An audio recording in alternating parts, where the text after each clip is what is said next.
On va maintenant parler décoration intérieure et plus spécialement de meubles et d'objets en carton. Vous le savez, c'est tendance. Eh bien, une jeune femme en Seine-Maritime a récemment ouvert un atelier pour redonner une seconde vie au carton.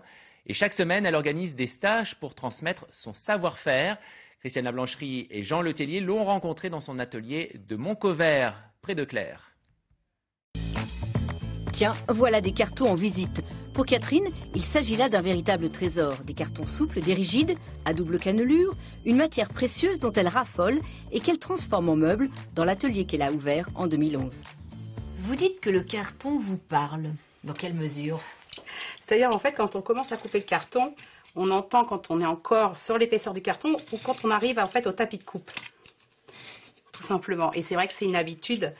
Voilà, là on arrive sur le tapis de coupe et c'est un bruit différent en fait, entre le moment où on coupe et le moment où on arrive sur le tapis de coupe. Auparavant, Catherine a été chimiste, puis responsable qualité dans un laboratoire pharmaceutique. Un temps dans la construction métallique. Des domaines où il ne fallait rien laisser au hasard, un peu comme dans le travail du carton. Tout est important.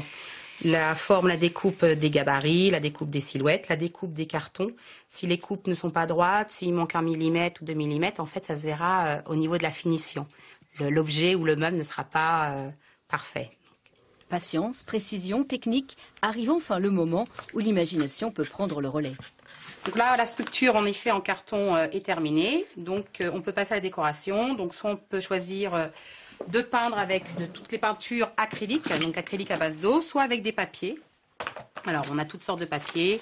On met du papier népalais, du papier de soie, du papier mûrier, du papier fibre.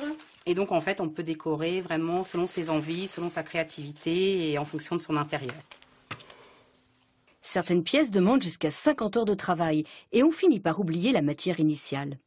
On a des fois du mal à croire que c'est du carton, c'est pour ça que j'aime bien laisser l'intérieur des tiroirs en carton brut, comme ça on en a bien la preuve.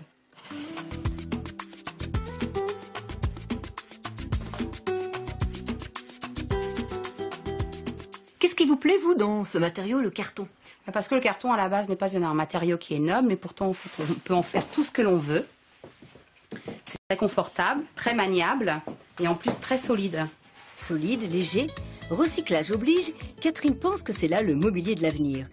Elle a d'ailleurs un projet dans ces cartons. Une collection de meubles pour chambre d'enfants qui a toutes les chances de faire un carton.